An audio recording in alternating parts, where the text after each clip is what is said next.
What's up, guys? Today we're going to be coaching a diamond currently. I think he's a master peak, Varus, an Ash player. If you guys are interested in coaching from a rank 5 sovereign player, it's just $15 an hour. Just DM me on Discord, Talon1169, or just use the link in the description of my Discord or Twitter. And yeah, let's get right into the video. So starting off with the build thing first thing though, Ionian boots. I made an item guide today. And when I go over the items, when I talk about Ionian boots, I literally say they're like the worst item in the game. Like they're awful. They suck. There's maybe like a couple enchanter supports who could sort of kind of use them, but you should either go mana boots or boots of dynamism. I think with your build, you should go boots of dynamism, which are the armor pen boots. Especially into squishy champions, it's just gonna be way better for your lane phase. And you rush those. Don't go Essence Reaver first. Just rush the boots of dynamism, and then once you get that back power spike, like your damage is really good early game. So. Okay, cool. I used to do that, and then I honestly, dude, I just picked my build from the like top 3 builds, and this is what they do. And I don't know. Yeah, the only reason why I kind of liked it, and it's not like I'm not disagreeing, but like the can health disagree. aspect. It's okay to disagree, by the way. That's allowed. Oh yeah. Be clear. Okay. No, like I don't know. Yeah. Cool. All right. So this is the one I wanted to go over with you. It's like some, I don't know. There's some pretty. I was watching it back, and there's some pretty dumb things already. So, but yeah. So, anyways. Yeah, we'll see. Yeah. Also, another thing on the build, by the way, I don't know if I'm the biggest fan of Ghost. That's up to you. Like, I was coaching an ADC this morning as well, and whenever I talk about Ghost, it's like it's a preference thing because Jackie, who's a way better ADC than me, he goes Ghost on like everyone. But for me, I just like. It feels like my lane phase is so much worse when I don't have Ghost in a lot of scenarios. I would just recommend going Exhaust in most games. It makes it way easier to play the game, I feel like, as a whole. And Ghost only really helps with like the later game part of the thing. So if you really just feel like you struggle getting caught that much that you need it, you can do that. In my opinion, though, it's just not as good. So. Yeah, no, I go back and forth between Exhaust and Ghost. It kind of depends on who the jungler is, like whether or not Exhaust is gonna go good, you know. Yeah, it depends on matchup and everything too, because yeah, like you're into a Jinx, for example, and into Jinx, Ghost is not bad because she's not really a champ who's gonna like jump on you. But like if you're playing into Tristana, Lucian, Draven, really aggressive ADCs, that's when I really prefer it as well. Or obviously if they have stuff like Zed and these types of things, but I would just say definitely change it. Alongside that, like the build thing too, this build that you're going utilizes Ghost better because it's more auto attack based with Trinity and Riftmaker. But I do recommend if you're going to be a Varus player, you need to be versatile with your builds. And the lethality build, I don't know if you know what I mean when I say lethality or no? Yeah, that's the so what? I don't know, maybe not. So yeah, when I think of armor penetration is what people mean when they say lethality. So you would still go Essence Reaver first, but then you would go Youmuu's Mortal Reminder or Sorola's depending on game, and then Edge of Night, these types of things. And this is best into squishy champions and in matchups where you just want to like poke a lot more. So for example, in this game, they're very squishy. Like they have Swain and Riven, Jax are like sort of tanky but not crazy tanky, and then 2 squishies. And you have a good poke comp, and you also have a comp that's focused around AP. You have Kale with AP depending on what they build, and then you have Gwen, Ziggs, so definitely AP as well as Nami. And so that extra AD alongside the fact that they're squishy is going to be better than I feel like having the Riftmaker focusing more on your AP side of things. But like again, this is preference. You can still go this build every game if you just feel like it. And also if you're going the lethality build, note that you should go First Strike because it's more of a poke based build, and so the phase rush is not useful, as well as the Ghost is not as useful, which is why Exhaust with that build's better because you're more about poking and staying further back. It's a lot safer, so you don't need the Ghost in the phase rush because the movement speed's not as valuable. So what do you think about Comet? No, as well. I wouldn't recommend it. I mean, it's like it's gonna make your lane phase slightly stronger, but the first strike burst damage is gonna be a lot better. Like Comet's fine, but I just would definitely say first strike's gonna be better. Okay, and then for like runes, because I was like messing around with like trying to do like like Comet or First Strike, and then messing around with like the domination runes versus like the like Scorch Precision, and stuff. Yeah, and I don't know. What do you? I guess so. Domination has slightly better laning because of the Scorch and the like Mark of the Week. I think I don't remember exactly. Domination is overall a much worse tree than Precision. If you need Giant Slayer, then you should definitely go Precision. So anytime you're into a lot of tanks, 100%. If you want to play really hard for lane phase with the poke build when they're really squishy, that's the one time you can go Domination with Scorch. But as a whole, I would say Precision with Brutal, Giant Slayer, and then either Alacrity or Tenacity, depending on if you think you're going to get CC'd or not. You could go Omni-Venom if you're into a lot of poke, but I usually wouldn't. And then Bone Plating or Mana Flow last. Mana Flow on the poke build's quite nice, and then Bone Plating on the more aggressive build that you're currently going is nice because you're going forward more. So that's the general runes overall. Do you ever do the Nullifying Orb instead of Bone Plating? The reason I don't like Nullifying Orb is because of lane phase. You get way more procs on Bone Plating if you're playing properly because you're going up a lot more. So like you could trade around your Bone Plating. With Nullifying Orb, you only really get value from not getting one shot, meaning like it's only maybe going to be good into like a Zed or whatever. But one Zeds somewhat often will go Serpent's Fang, which is going to deny some of that shielding. And additionally, they're going to probably one-shot you anyways. The Nullifying Orb's usually not enough to stop that. So Nullifying Orb's fine, but Bone Plating I feel like is better because of the lane phase. Better. Okay. So yeah, one of the things at least that I kind of wanted to work on, and I don't know if this is just my playing style, and that's why I kind of like I'm messing around with this this build a little bit more than I used to, because I've definitely used to just go straight lethality like most of the time, like Mana Immune into like Yomu's into either like the shield one where it takes a Serpent's Fang Serpent Fight, and then Sorrel does, and then Edge of Night. But now I don't know, I'm trying to like change my playstyle a little bit because I usually win lane. It's not very often that I lose lane. It's more of like team fighting, and I've been trying to focus more on my positioning, and I've noticed that like in teams where I have a lot of peel, we usually win. Like I'm able to get my damage off. I don't get like, popped, and okay, then I think a lot of this can be fixed from like the fact that the champ is very adaptable, and you truly like actually thinking about each game, how can I change my build and my runes and my spells, exhaust versus ghost and stuff.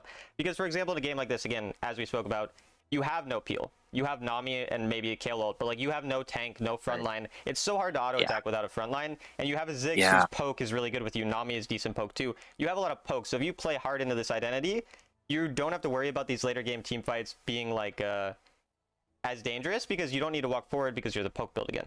When you're this build, you have to walk up to deal your damage, and it's gonna be hard to do that with their assassins, their champions versus the champs you have. So yeah, when you that's probably why you feel comfortable with this build in the games where you have more peel, more engage and stuff like that. And so again, if you're able to adapt, like this champion is super flexible, which is why he's the best champion. He might be the best champion in the game. He's definitely the best ADC in the game. And that's because he can adapt to like any scenario, and his lane phase is super strong. Because it makes sense that you say your lane phase is good. You're a Caitlyn Varus player. Those are two of the best laning ADCs in the game. So, well, cool. So you're gonna laugh at this game because I do some pretty crazy stuff. But well, I stream all of my gameplay to people, and they laugh all the time because I do a lot of dumb stuff too. So it happens. Dude, I have your streams on when I work. It's cool. I like it. A lot of people do that. That's funny. Yeah. All right. Is this a good like zoom out, or just the normal how you would see the game? Like, don't change it, you know. And also click in the top right, by the way, real quick. The three little bars, and then put the vision of the fog of war to the blue, so we see what you would see. Okay, now we can go now. We talked a lot about. I've never talked this much about builds at the start of a game before. Normally you just go right into it, but this champion does have. No, that's a good thing. This champ has a lot of like things that you need to understand about the builds compared to others. It feels like you're just click on your champion. Click on the icon. Yeah, there we go. Cool. Yeah. So yeah, I think in this game I went those terrible boots first, but I went longsword first.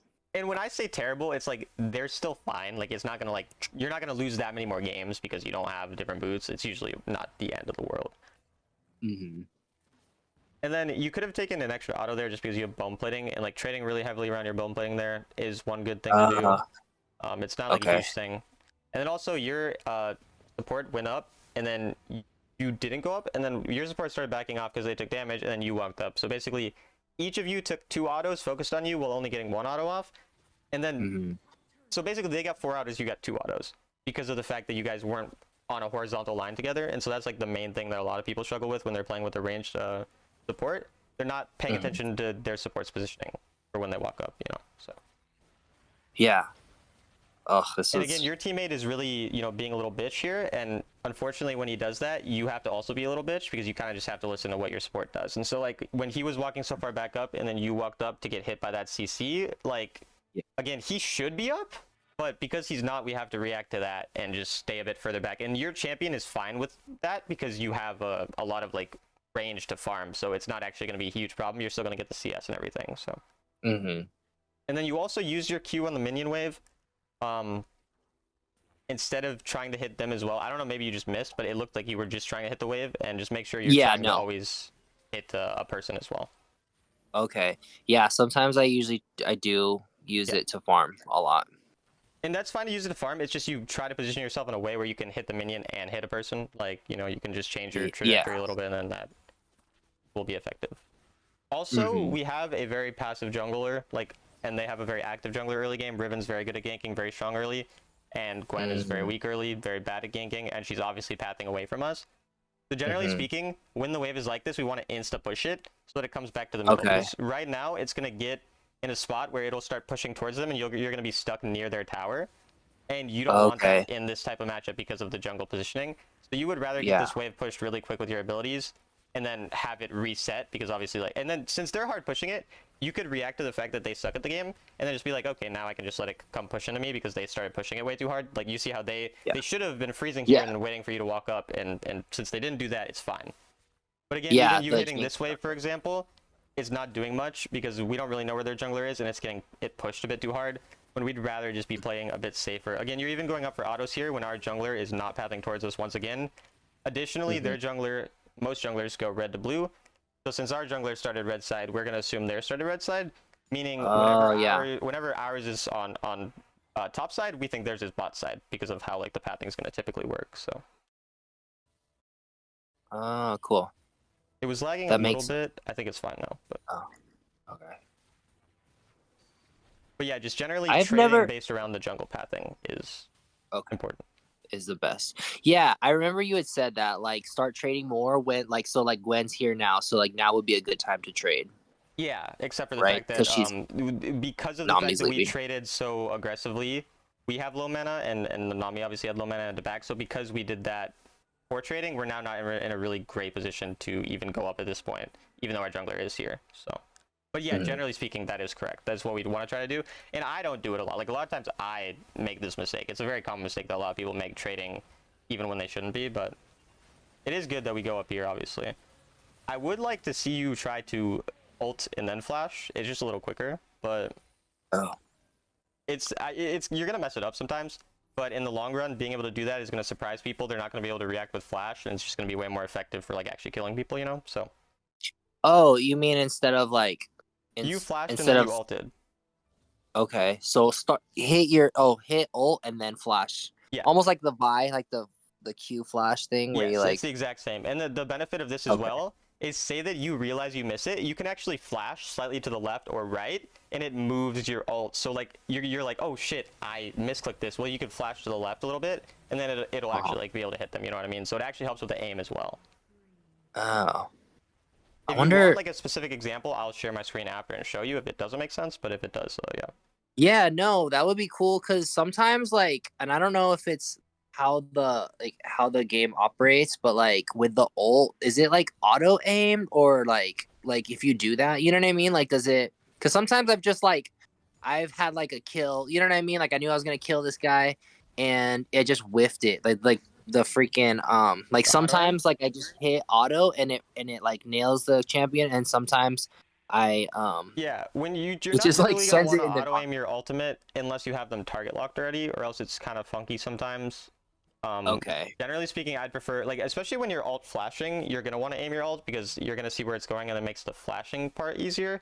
But if you do auto aim your ult, again, they're gonna easily be able to dodge it if they're not walking in a straight line. So I wouldn't auto aim the ult too much unless you're kiting backwards and they're coming straight at you. Then obviously in that situation is gonna be quicker. This is also not how we should have played this, jumping over the wall. What we should do is look for the steal here by ulting. The ult will give us vision. Even you can blind ult even if you don't have vision, because your ult cooldown is kind of low and it doesn't really matter. And then you click your W, you channel Q, and you're going to deal at this point in the game probably 500-600 damage with an ultimate, or with a Q rather, onto the dragon and have a very likely chance of stealing it. And you can also try to hit collateral again, where you hit the dragon and someone if you see them, if you have vision on them.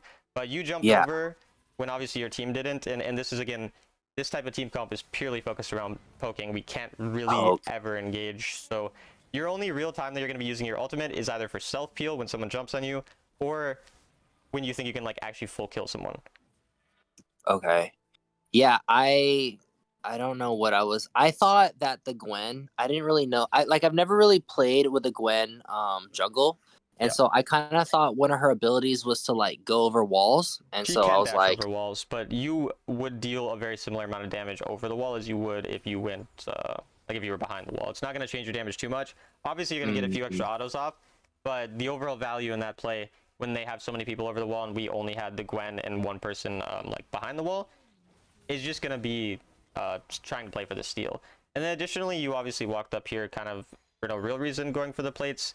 And even if you were going for the plates, you never need to walk up like that far to, you know, like you could have just stood far to the left or far to the right side, right? And yeah. So I don't know why. I don't know why I wanted to get the fruit. No, I get it. And Like, I it's was like full a greedy health, thing. full mana. It makes sense. Like and I've done that too, but it's just like I thought the Riven would be risky. over. Yeah, I thought the Riven would be over at what's it called? The Heralds? Rift Herald. Yeah. Yeah. But no, I get that, but we didn't have vision of a lot of people there, which is why we wouldn't want to do that, even regardless of like not knowing it's specifically Riven. And it's also not going to give us as much value. It's just like it's just a lot safer, basically. And like I said, I've done that plenty of times. I get that, but and I would go bot here just because Jinx pushes towers really quickly, and she's very scary when fed. And so protecting that turret is going to be pretty important for us, especially when we're in the lead as well. Mm-hmm. Also, why does Riven have Aftershock? Like, what? So weird. Is that it's weird, but what about huh? I mean, she has some CC. Like she's gonna proc it. It's not like the worst thing I've ever seen, but it's very strange. Like I never see that rune on her.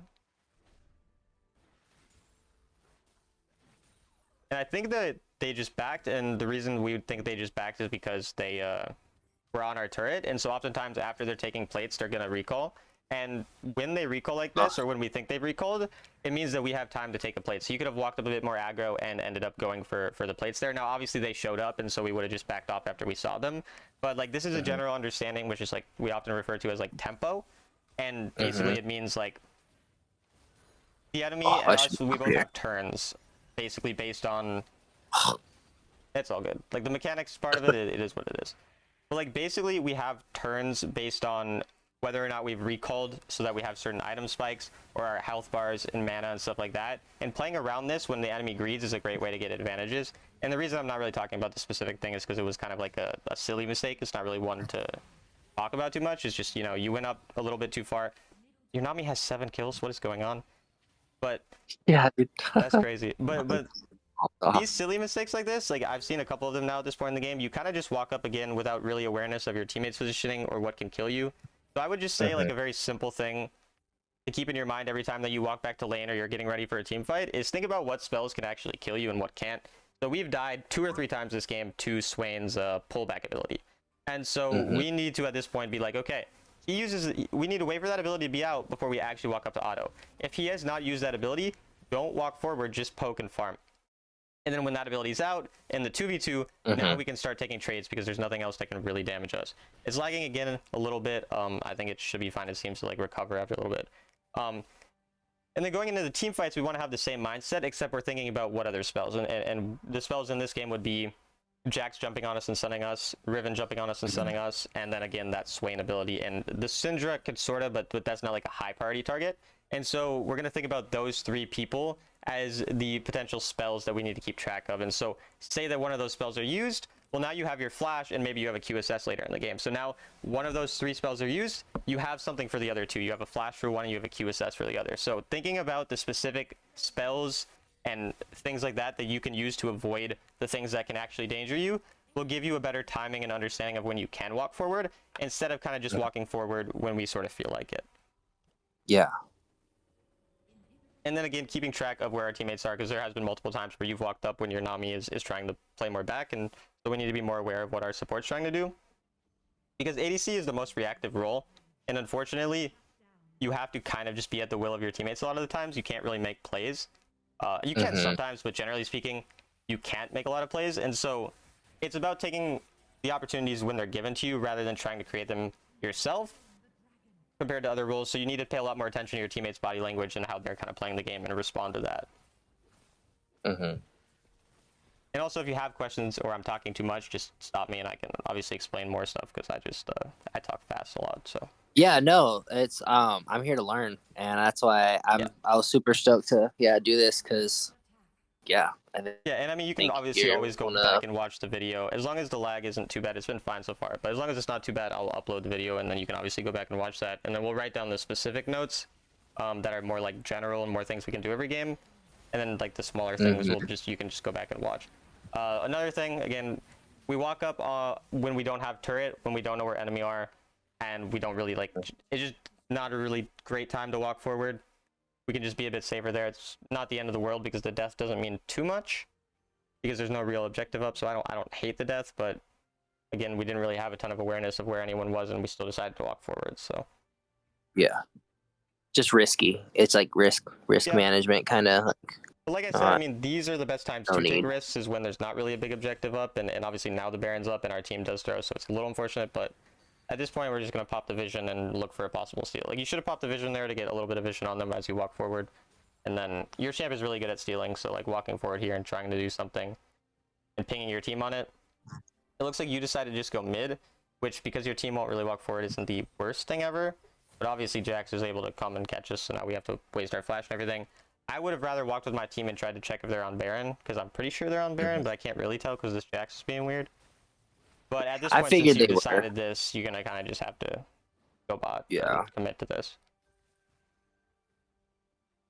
I don't know why, none of your team knew, and you never pinged Baron. Like, you either knew and didn't ping it, or you didn't know as well. But it should have been fairly obvious based on the fact that multiple of us died and they were all walking towards that side that they were on Baron. And so we need to use a lot more pings, because that is the one way you can control the game as ADC. Also, again, the tempo thing. They were all on Baron side. You had enough time to walk for that bot wave and get some that extra turret. You didn't even need to get the turret. You just need to kill the minion wave, because then your minions would get the turret. And if they responded to it, obviously then they wouldn't. But if they responded to it, you would die if you go up. So you actually wouldn't want to go up there. You just want to clear the wave so the minions go under the turret, because then the turret either dies or they have to go there, right? But it'd be too risky to walk forward fully. But that's, again, that understanding of tempo that we have to kind of use to squeeze extra advantages. And then, the way we can make plays is, again, the pings. Like, that's how we really can impact the game heavier as ADC. So. Do we, do you get as much gold when your minions kill turret versus, like, you doing it? The global gold is the same, but you don't get local gold. So, like, you get local gold for being closer to the turret. So you are going to lose out on a little bit of that if you're not as close, but your team will still get the same amount of like global gold. So it's going to be slightly less, but it's still very similar and obviously a lot less risky. So I don't know the exact numbers though. I've never tested that. Cool. Well, it's good to know that like it's still worth like letting like what you said, clearing the way, letting the minions get it, and you don't have to get it yourself. And here we're chasing when we should obviously be topside here. Not the best awareness of like the waves, but is what it is. It's just like generally, again, it's kind of this turns thing as well that we spoke about like in the lane. It's the same thing here where when they have the Baron and they're pushing forward, it's not really our turn to go up really aggressively and try to kill someone. Our job now is to just defend as much as we can. And then say that one of them overextends and throws, or they take a recall because now, their Baron's gone and they're trying to get their items. That's when we have the time to go up for vision, to start getting control of the map and stuff like this. But when they're, in that position where they have the Baron buff and everything, walking forward, we're almost always going to lose more than we're going to gain if we start chasing a kill like that. I see. Oh man, I don't know at this what's point, going the game on. is kind of over. Okay. I mean, if you get a Miracle Seal on Elder, that's your best chance of really winning. But that's 3 minutes away. Because, your champ is really good at stealing. So always, like, once you realize the game is very, very hard to win, trying to find weird ways to get these steals is, just like, the best kind of thing we can do. Obviously, we just have to wait 3 minutes at this point. But trying to steal this dragon as well, because they have two, so... Two?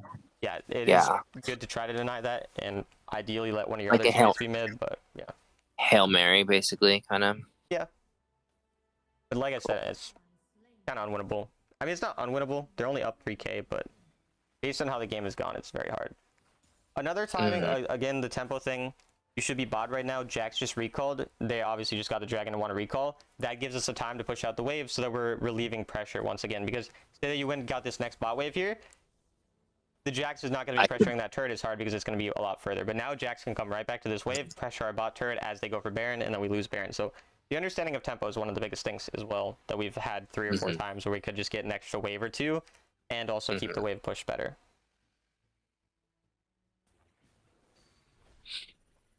So as an ADC, like I definitely see myself, and I don't know if this is an issue, but like going down to bot right now, was that like not my job? No, you should have gone bot again. You should have got this wave as well. It's nobody's job for a specific wave. So when you're really strong, you want to be in a position where you can fight as much as possible. Like when you hit your 3-4 item power spike, or your champion spikes pretty early, so even if you're like just very ahead on 2 items, you want to be in a position where now you're clearing mid wave more often, you're taking over the parts of the map that are going to be fought over, you know, you're fighting over the objectives, whatever. When you're weaker, when you're more in a defensive position, clearing whatever wave is available is perfectly fine. And even when you're stronger, when you're just trying to farm a wave, it's fine to farm a side lane, especially if you're not losing anything, right? Like in this scenario, you can never really contest Baron because, again, you don't have a front line. You're behind. Poke comps really succeed from ahead and really suck from behind because if they don't have enough damage, that they're pretty useless and they have no way of like walking forward, so they just get zoned out how this game has worked. And so in a scenario like that where you're being zoned out, you have nothing to do, your best case scenario is just to clear as many waves as you can and then hope that they throw once, and then that's pretty much all you can do. So it's perfectly fine to catch side waves in most scenarios. You don't have to worry about like a specific job, but yeah, when you're ahead, that's when you're going to be not as much wanting to catch side lanes unless you really have to like protect a turret from dying. So the first thing that I talked about was the flash ult, which is basically just that. Like, you basically just ult first, then you flash. And then you can also, like, if say I have it here, I realize, oh, I missed it, I can do that. And, like, I can move it. You know what I mean? You can move and aim it a lot easier. So that's why it's going to be better to use. Does that make sense? Yeah. Okay. Then we talked about the auto aim. You said it's harder or, like, not as good to auto aim and do the flash Q? If you like auto aim, it's gonna like be funky because say that I want to hit this guy, right? And say there's another guy right here. If I'm here and I'm not targeting anyone, I need to get my targeting off of someone. It's gonna auto aim that guy, but I want to hit him, right? It's gonna be more weird. And so if I want to do that, I have to have him target locked and then do it like that, right? Like it's gonna be just weirder because like it's not actually in range, so it's just like it just makes it more confusing. It's a lot easier if you just aim it and then just do it like that.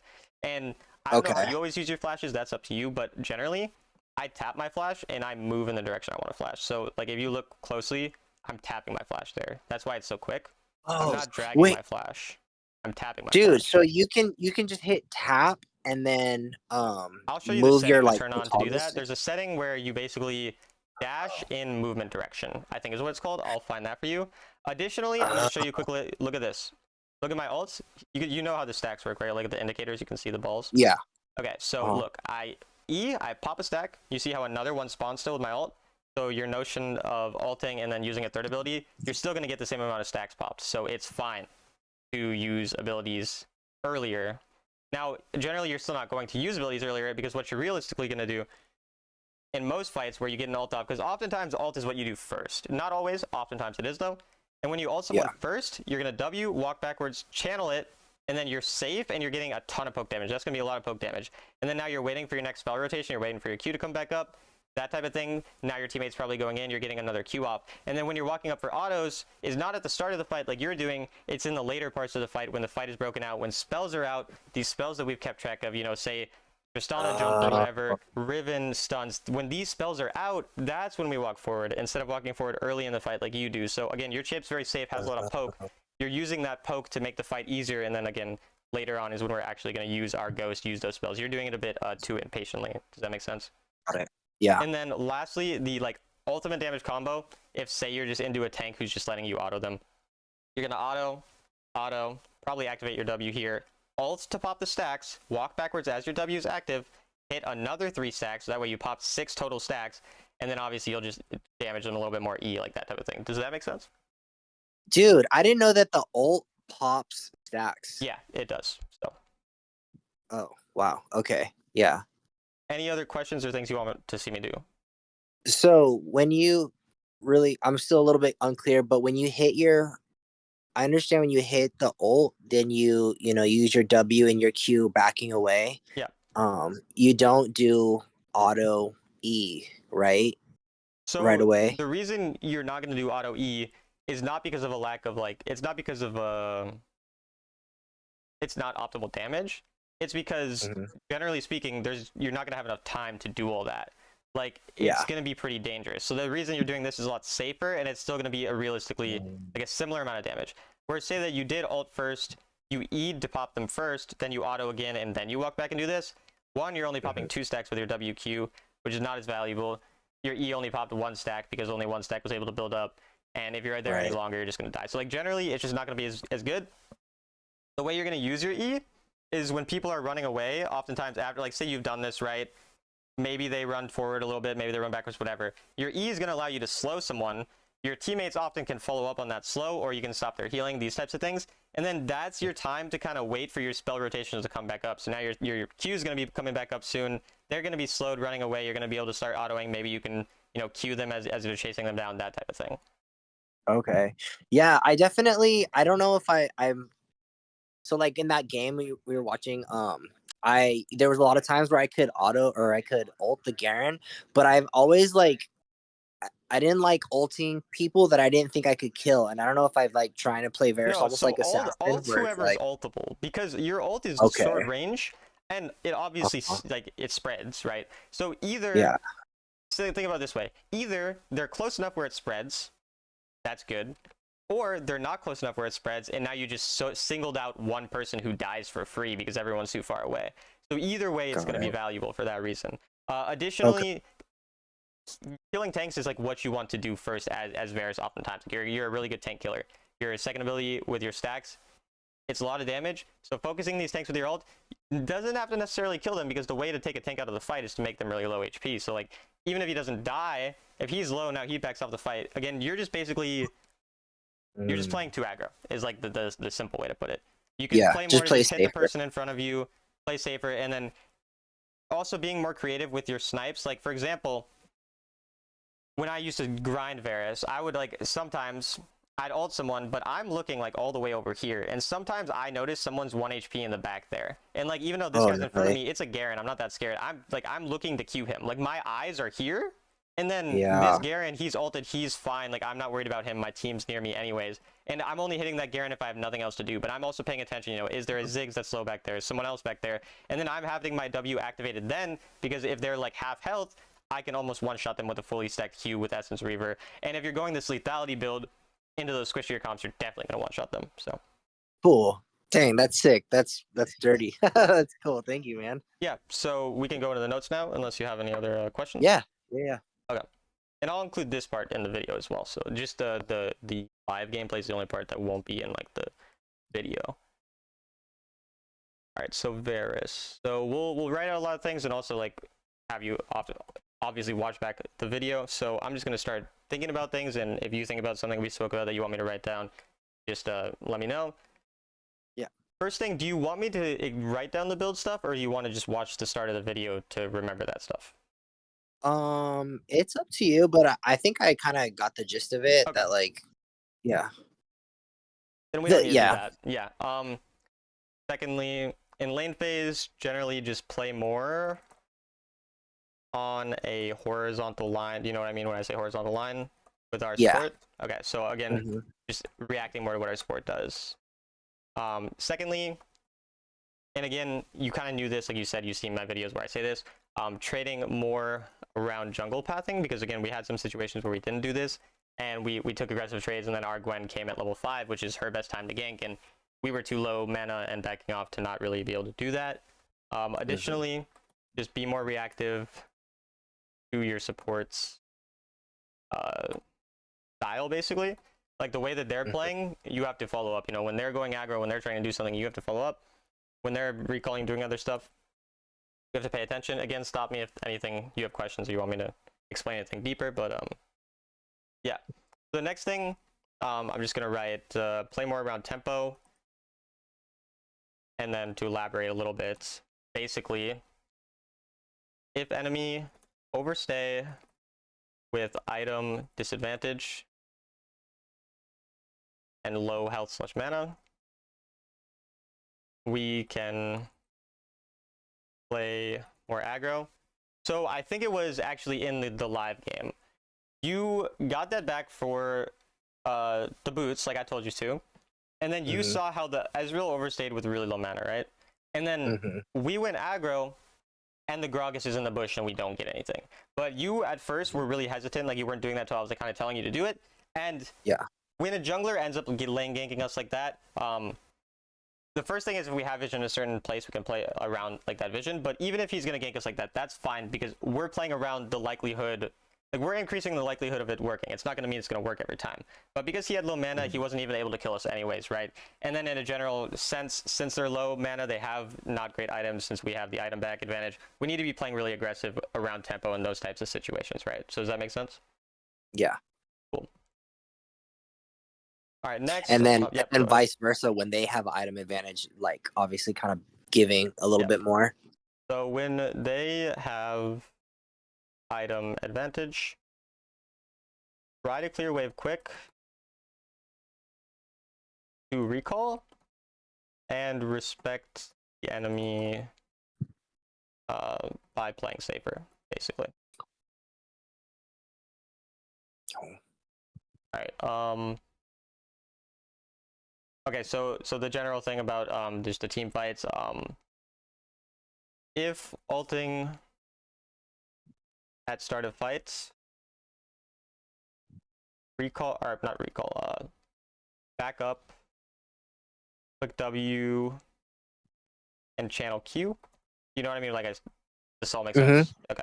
Yeah. So yeah, just like generally when we're playing the fights, that's how we're going to want to play it. And then keep track of enemy cooldowns and think before fight about what can and can't kill you. And I'm just going to write and plan accordingly, and then I'll explain exactly what I mean by that. When I say plan accordingly, I mean QSS, this ability, flash, this ability can't kill us, this ability, if one of these 3 abilities is gone, now I have a QSS and flash for the other 2. These types of things, understanding exactly how your spells can be used to counter the enemy. And obviously, that's an ideal world. You know, when we go into the fight, obviously we're thinking about that, but yeah, maybe a Syndra pops out of a bush and one-shots us, and like then we're gonna need to, you know, flash that, right? Like it's not like these are the only ways we can use our spells, it's just a general thing of how we want to try. Like you always want to envision how you want the fight to go and then make steps towards that occurring, and obviously have to be reactive to new things happening, of course. Yeah. Like basically go in and have a plan. Yeah. Like, yeah. For sure. Like, yeah. Additionally, play more around our comp. For example, change build with a poke comp and not go forward much. With aggro comp, be more aggro.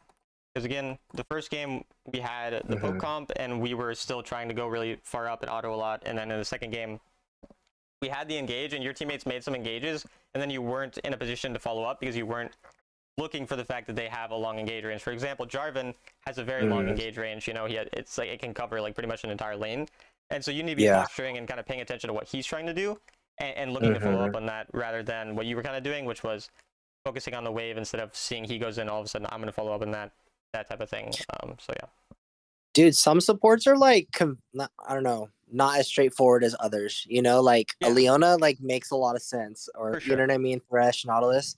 But like I just played a game with a Janna and I was like, she's backing up but then she's queuing, and it's like, do I go in on her queues? And like sometimes I would, you know, like get an ult on like when she knocks someone up. But it's like, I don't know.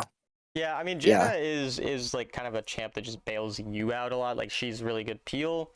So generally speaking, like she's not the one engaging. If her Q hits, then maybe you can follow up with an ult. But generally, yeah, she's more of just like a peel champ. So yeah, there's always like scenarios like, yeah, sometimes, you know, CC hits and then you can just go in even if you're not expecting it. It's all based Just on the scenario. situational. Yeah, it's always hard to tell exactly, and that's why What it's hard about when a I'm doing the live games. It's like I've seen all these scenarios because I've played like 1,000 Varus games, and it's just right? like I can't just be like, oh, do this, because it's like it's too quick, to. Yeah, it's instant. Yeah. Yeah. What about Braum? Sorry, really quick. Yeah, no, don't be sorry. What about him Is he exactly? so like? How would you? Is he? Would you consider him like an aggressive like engager, or like he's not an enchanter, right? Like he So doesn't. he is the most similar to Janna probably in the sense that he's a peel champion. Like he's really good at peeling for you, so you can play around the fact that he has a shield. Say you're into an Ezreal, for example. If you walk up and auto an Ezreal, and then you start walking back into your Braum, like he's gonna have that shield up for you. When he lands his first ability, like, do you know how his passive works? Kind of like if he gets like a couple stacks on him, like he stuns him. Yeah, and you Basically. can auto them too to proc the stacks. And so there's a little indicator that like goes up to 4, basically. But when he hits a Q, and I think if he autos it, applies it. I'm not 100% sure on that. Yeah. But if he hits a Q, yeah, and then the following autos up to 4 stacks. The fourth one will stun. So once he hits a Q on someone, if he's walking forward and has that shield and whatever, you can walk more aggro to try to get the stun on people, and that's going to be when you can make more of those like engages. And obviously, if he ever lands a good ult on someone, you can follow up with your ult. Additionally, the farther he is away from ulting someone, like if he ults from max range, it knocks him up for longer. If he ults them when they're right next to him, it knocks him up for a short amount of time. So that's something to keep in mind as well. But generally, he's more of a peel champ who kind of helps to bail you out. So sometimes you can be a little bit more aggressive with a Janna, with a Braum, because they have that additional peel. Okay, cool. What else did we talk about? I'm trying to think if there's anything else specific. It's okay to hit tanks first. Oh yeah. Okay. It's okay, and usually better, to hit tanks first, use ult on them, and play. Do you know what I mean when I say play front to back? Yeah. Okay. So playing front to back with this champ is usually what you do. You're not like a Kai'Sa, right? So yeah, that's why I like Caitlyn, because she's very front to back. For sure. I mean, Caitlyn Varus is like a champion pool that is a similar type of playstyle in a lot of ways. They're not the same, but they're similar. So it's good that those are the two champs you play for sure. Those are two of my favorite ADCs. Like I've played a lot of both of them. So I was an ADC main for a long time, so I have like a lot of games on a lot of ADCs. Yeah, I think it's the most like exciting because it's like I don't know. Hate it. My least favorite role by far. I hate it Do so you? much. What, is mid your favorite or? Yeah. So like when I was an ADC main when I first started streaming, like rank 1 Varus, and that was the first time I got Challenger was ADC, and I was like so passive. Like I played mainly Ashe, Varus, and Corki, and I just play very passive and just like very consistent. And then when I got better at the game after getting Challenger every role and like doing all this stuff, I was able to do so much in the other roles. Good. Yeah, but I was able to do so much in the other roles and had so much agency that when I went back to ADC, I was like, oh my god, I can't do anything, because I was always so passive until I went to the other roles, and now I can't. Like it's just like I want to do so much, and instead I just have to listen to whatever my team does, and that's like why ADC is my worst role, even though it's the role that I've spent so much time on, and like I still know how to play it, but a lot of times when I actually get into the scenario, I want to do more than I have or that I can, So yeah, that's definitely how I feel with like the team fights, because I'm just like. Yeah, I want to ult. I want to go in. That's why your positioning was so aggro in these fights, is because you seem to want to do so much, but the reality is you have to be a lot more patient as well. So. Yeah. Got it. Do we ever write anything about just patience specifically? I'll just kind of like, and you were saying like, keeping track of like the different the spells, cooldowns, basically. Yeah, the spells are, that is like the difference between the really good ADCs. It's just like that spell tracking is probably the #1 thing that makes someone good at team fights versus bad.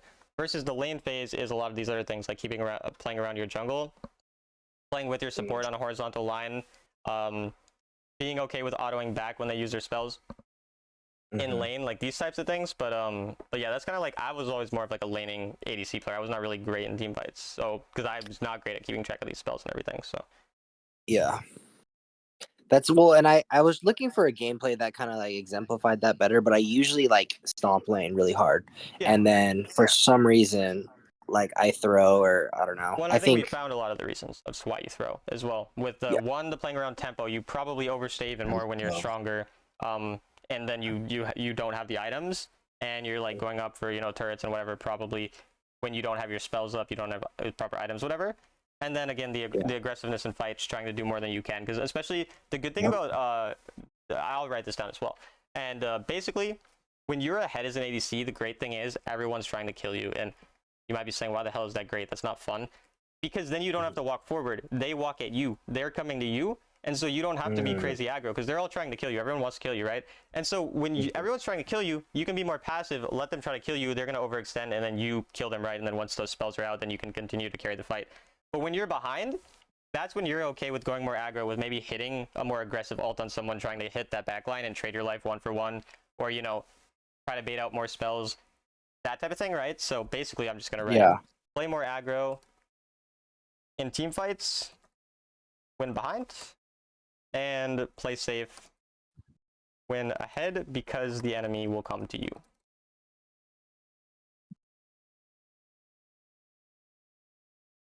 Also, what's your Caitlyn build? Curious. I usually go, well, I started messing around with that Stormrazor, but I always have liked Bloodthirster into Magnetic. Yeah. Into I don't even know what I kind of forget what the next one is. Infinity It depends if Edge they're at like some point, I'm super assuming. tanky. Huh? I'm assuming you're going Infinity Edge at some point. Yeah, Infinity Edge, or and then Mortal Reminder. But Yeah. I've also started. I feel like super tanky. Like I don't know this patch or like the patch before, they got like really tanky with like Heartsteel and stuff. So I started messing around with Play of the Rune King. what is that? Yes. Yeah. That's fine to go. Yeah, if there are a lot of Heartsteel, like third item, or sometimes first item if they're. But yeah, typically I do like that third item if they're really tanky. I love the Stormrazor magnetic build. Like that's so good on 2 items. Unless there's like really like heavy assassins, then I'll go Bloodthirster or like heavy poke, because then that's gonna help with that. But I was just curious. But yeah, I mean the Bloodthirster start is fine too. Yeah, I haven't played enough. Or anything? Sorry, yeah, go ahead. Oh no, I haven't played enough with the Stormrazor to really understand how it like how it plays, I don't know. Yeah, it's basically just you're more easy to dive on because you don't have healing or like shield bow type of thing. But it's easier to kill people and catch them out, especially on 2 items, because then you have the long range like auto, and it's like better. So it's basically better offensively and worse defensively, in short. Okay, that makes sense. And does it slow them? The big auto? Does it have like the? Yeah. Yeah, it does. Okay. I used to play it a long time ago, like I don't know, season 8 or 9, I think, like second item. But yeah. Any other questions or anything that we talked about that you want to write down or anything? I think that's it, man. Thank you. This has been really great, and I'm definitely gonna do it again. Cool, sounds good. I'll just a quick note then, if you do plan on doing it again, make sure that you go into games focusing on say 2 to 3 things at a time.